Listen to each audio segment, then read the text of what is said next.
Hey guys, thanks for joining us today. My name is Asia Campbell. I'm your host. This is the ATTAGIRL podcast. And joining me today, I have a very good friend of mine, Stephanie Buendia.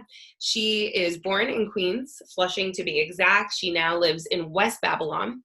And she is a personal trainer, EMT, and emergency medical dispatcher. So I just want to say welcome to Stephanie. She's also competed at the Arnold. She is a powerlifter. I want to talk more about that, Stephanie. So once again, thank you for joining us. We appreciate it. And I guess we'll jump right into it. Do you have anything you want to say hi? Hey, just thank you for having me. Oh, okay. Well, thanks. I'm happy that you agreed to this. So we'll jump right into it. So the Arnold, I want to talk to you a little bit about the Arnold. The Arnold is the world's largest multi-sport competition. It has something like 22,000 athletes from around the world competing in 80 or more different events, including powerlifting, which is what you competed in. So my first question for you is, what drew you to powerlifting? So what drew me to powerlifting? It's actually pretty simple. I had gotten into CrossFit just to kind of learn a little bit more about small group training. And then, you know how CrossFit is a community. You go in for one class and next thing you know, you're at like Karen's baby shower and you're like mad involved and stuff. Yep. So I got mad involved and I started doing a lot of competitions and I just did terrible. But I excelled at the strength portion. And I just, like I said, I just kept face planning at the conditioning part. And there was one particular competition that I did just, I still lose sleep over it. And I just remember thinking like, I never want to feel like that ever again. I never want to feel weak. And all these people, like I was at the time more one of the smaller girls in the class, but I was pulling like similar weights to girls who were at least 30 pounds heavier than me. And mind you, I'm like 5'2". You know what I mean? So Yeah. like it was heavy weight, but I just wasn't as fast as them. And like I said, the ego took over. The ego just took over. And I'm like, I'm going to come back and I'm just going to smoke all these people and just do something that they've never done before. And then, yeah, that's it. That's awesome. So was powerlifting in itself, like I know you mentioned that you did CrossFit, was the crossover difficult to powerlifting from CrossFit? I was never a real CrossFitter. So like it was just a thing that I was doing for fun. Mm-hmm. If I had to really categorize myself at any point, I was always just a bro at the end of the day. Like I love bodybuilding and like I love those workouts. I had a lot of friends that were into that style of training, and that's more or less how I was raised in fitness. Mm-hmm. So like, to give up CrossFit, it wasn't anything. Like it was just something that I was just doing for fun. And powerlifting, sorry about that. Okay. But powerlifting was more of my thing than CrossFit was. Like even in terms of like the culture, I felt more at home with my powerlifting family than I ever really did with my CrossFit family. That being said, I met a lot of amazing people, but I just felt it felt right. Powerlifting felt more like a home to me than the other two. All right, cool. So how has my gender played a role in my powerlifting? It's interesting. Like I'm probably not the best person to ask because at the time that I had gotten into powerlifting, there was a lot more women getting into it. So then like our whole team was all girls and we all had each other's backs and we were rolling with like 10 to 15 girls and everything like that. And I had remembered like my coach saying that a few years prior, there was all just dudes at the meet. That's you know awesome. what I mean? And now it's becoming more like Black and brown women getting into powerlifting, and the demographics of the sport are definitely changing, but I can see how in the past it might have been not have been as inclusive. Mm-hmm. In regards to where my gender has held me back, I never really felt like it held me back. If anything, like I did in comparison to other sports, I guess, like it's kind of weird, like in powerlifting, whenever you were really, really strong and like I know it sounds funny, but like I guess with like bodybuilding, I feel like and I'm not trying to throw shade at anybody, but I just feel like guys are such haters, and CrossFit, like, again, like, I'm not trying to throw shade, but like, I just feel like I met a lot of hater dudes, but then in powerlifting, I met a lot of guys that were like, that is fucking amazing. Let me spot you. Let's do this. And they were just more like supportive, like a lot of really, really, really cool, like supportive dudes that were so probably more excited than you to pull some heavy ass weight. And like, I even had like dudes like offer like, oh, let me wrap your knees, I think you could do more, this and that, and just helping me a lot more than in comparison to like bodybuilding and even CrossFit. So I thought that was interesting. That's awesome. That's interesting. And that's good to hear, because I think that a lot of women might shy away from certain things, and not to say like everybody's experience is totally different. But everybody's experience is valid too. So like your experience in powerlifting and somebody who might be kind of thinking about going into powerlifting or pursuing it should hear that. They should hear that it's a welcoming community, because, you know, we have all these perceptions when we're looking in. So that's awesome to hear. And so what was it like competing at the Arnold? You competed on like one of the biggest stages for powerlifting. That must have felt pretty amazing. What were some takeaways that you had from that? What was it like competing at the Arnold? Man, like, I loved every second of it, to be honest, but I was also like anxious for every second like that I was there. But like, in regards to the Arnold, like the best, like for me at least, like when it comes to the meets, I just tried to treat it like any other meet. I didn't try to put it on the pedestal. I tried to do everything exactly the way that I normally would, just so not to mess anything up. You know what I mean? And Yeah. like, that day, literally everything went wrong. My rack was off. I put my belt on wrong. Like, I was like just mad scared. But I just, it was one of those things where like, you know, that's already behind me. I messed up that attempt. That's behind me. Just kind of keep like moving forward and stuff like that. And like, again, like just like really the biggest thing for me in regards to that was just treating it like any regular meet, because like I knew I was just gonna lose like after that. But it was amazing to see all these people that like I've been like low-key stalking on like Instagram and Facebook, and like seeing that, and we're competing on the same stage, and they're like giving me pounds, and I'm just like this Yeah. is amazing. Like, and then I'll be like in the corner like low key, like looking at it. It was cool. It was just, I was starstruck. Basically, that was my first experience at the Arnold, just going there, having fun, taking it serious, but remembering like, let me just absorb this whole experience, and then I'll come back at it next time looking to win something, because just I only trained 8 weeks for it, Oh, wow. because I was gonna drop out of the meet because I had a bunch of other shit going on. Like I went to ENT school, I had bronchitis, and I didn't think that I was gonna like be healthy for the meet. That could And then really set you back. That sets a lot of athletes back for sure.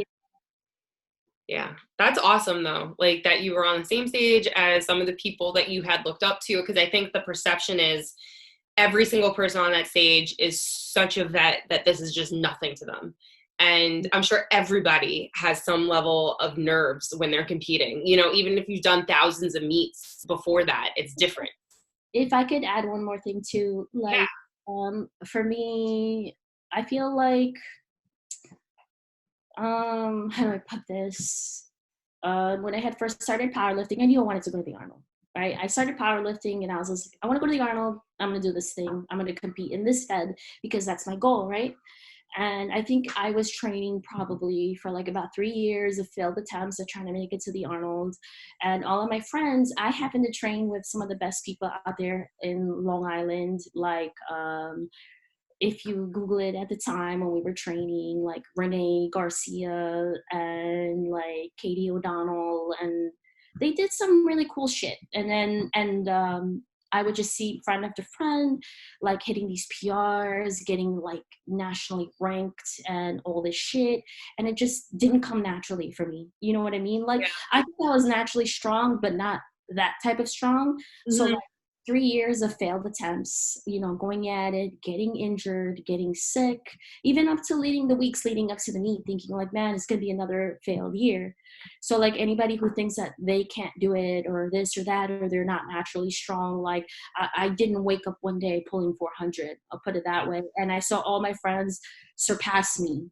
And I was just watching in the corner, like, one day, maybe one day, but you can't give up. You just have to stick to your guns, even when you don't feel like it, even when motivation's gone. You need you have to find a reason within to continue going. Yeah, fuck yeah. Talking about pulling 400, can you share with us your total, like what you bench, what you pull, and your squat? So for Your personal bests. my personal bests, so I squat with reps, right? Mm-hmm. My raw squat, if I recall correctly, was like a 305, and my wrapped squat was 355 or 345. Wow. My best pull was 410, and my best bench was 190. That's awesome. That is, and you're 5'2". Yeah. Yeah, that's crazy. So you are a emergency medical dispatcher.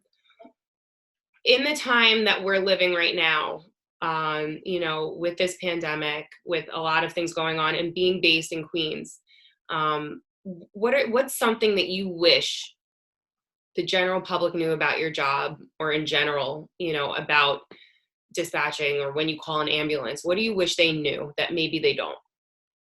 All right. So as an emergency medical dispatcher, speaking to the general public in regards to, all the stuff that's like going on, like if you're going to call for an ambulance, just please make sure that's an emergency.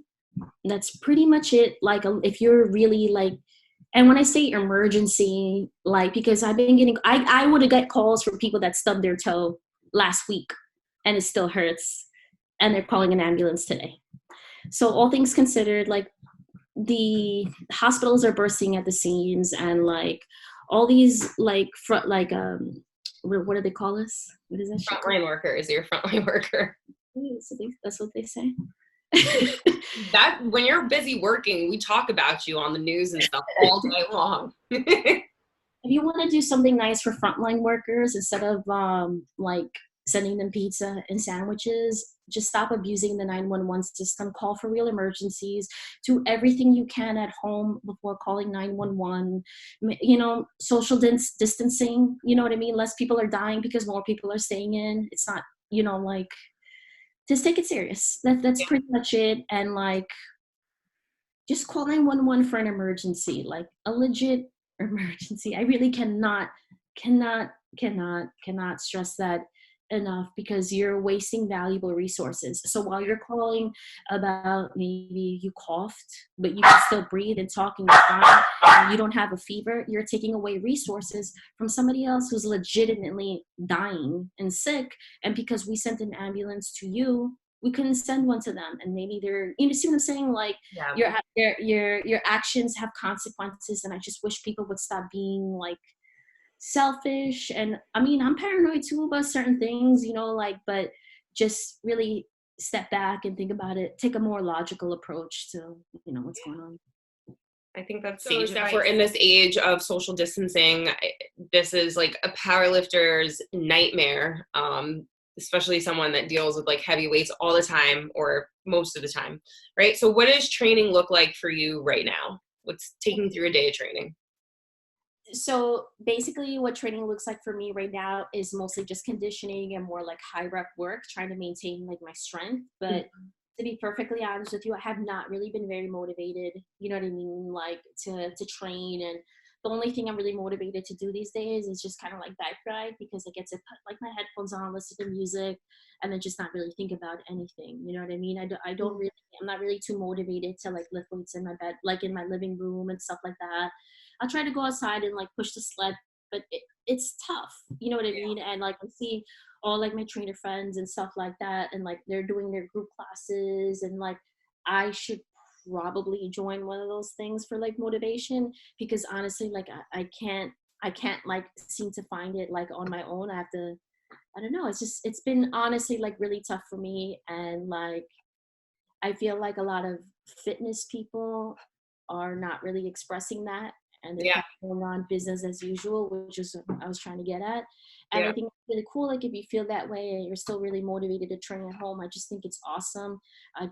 For me though, I've been like really like struggling because fitness has always been like therapeutic for me, and now I don't really have that outlet the way that I had before. So like, Yeah. I've been finding solace in bike riding. I really appreciate, number one, the fact that you were so honest. And number two, like, I think, you know, as a trainer and, you know, you being also a trainer, the perception is that we are always self-motivated and we're always working out or excited to work out.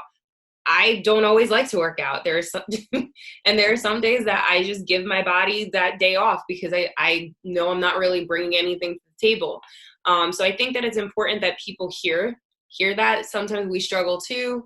It's normal. It's human to have days where you don't feel like working out. And it's human to have days where you are really excited about working out. So, you know, finding whatever it is to motivate you personally is what's important, and not just looking at what everybody else is doing.